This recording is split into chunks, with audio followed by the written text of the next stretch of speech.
প্রতি বছরের লাগালি আবারও হামাগের বগুড়াত লেগে গেছে মাসব্যাপী বাণিজ্য মেলা। তাই এই বাণিজ্য মেলার মধ্যে কি কি আছে সেলে আজকে মিচ্ছে না ভিডিও আপনাকে দেখাবো।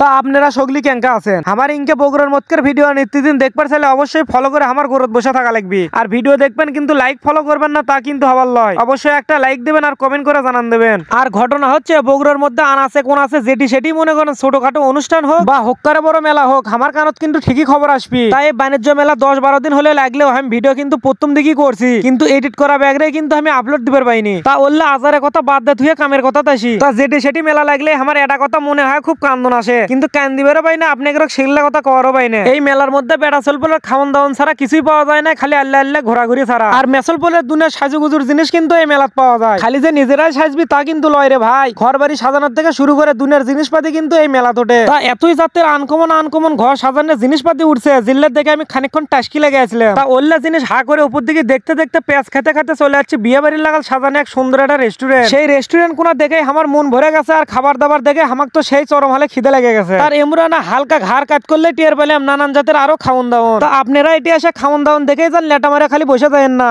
এটকের খাবার দাবারও জিনকে সুন্দর লাগিচ্ছে আর দামও কিন্তু সিংকে সুন্দর লাগবে। ওই জন্য আগে দাম শুনে তারপর লেটা মারে বসবেন, তাছাড়া কিন্তু আপনার পকেট ফটফটা হয়ে যাবে। কিন্তু বাঙালির এটা ন্যাংটা গালের স্বভাব আছে, বিখ্যাত আর ঐতিহ্যবাহী খাবার দেখলে জিওত অলরেডি পানি চলে আসে। তাছাড়া আপনি যদি একরকম কিপটা মার্কা চালাক লোক হয়ে থাকে তাহলে এটা কাম করবেন, এটি যারা খাওয়ান দাওয়ান করছে তাইগের কাছ থেকে শুনবেন খাবারটা কেঙ্কা লাগছে, তারপর আপনি কিনে খাবেন। তাছাড়া বেকারি আইটেমের আনকমন খাবারও এটি টের পাইছিলাম। আর বেটা ছেলের মরদ পরীক্ষা করার জন্য আসলে ঘুষাঘুষি মেশিন, মনে করেন মনের সুখে ঘুষাঘুষিও করে পাবি আর এমরা নৌকার উপর উঠে ইচ্ছা মতো চিল্লে বেরো পাবি। তাছাড়া আপনি যদি একরকম ছাও নিয়ে যান তাহলে আপনি এল্লের উপর তুলে দিয়ে এটি খানিকক্ষণ পর পারবেরও পাবে। তা ভিডিও আজকে এই পর্যন্তই। পরবর্তী ভিডিও দেখার জন্য অবশ্যই ফলো করে সাথে থাকবেন।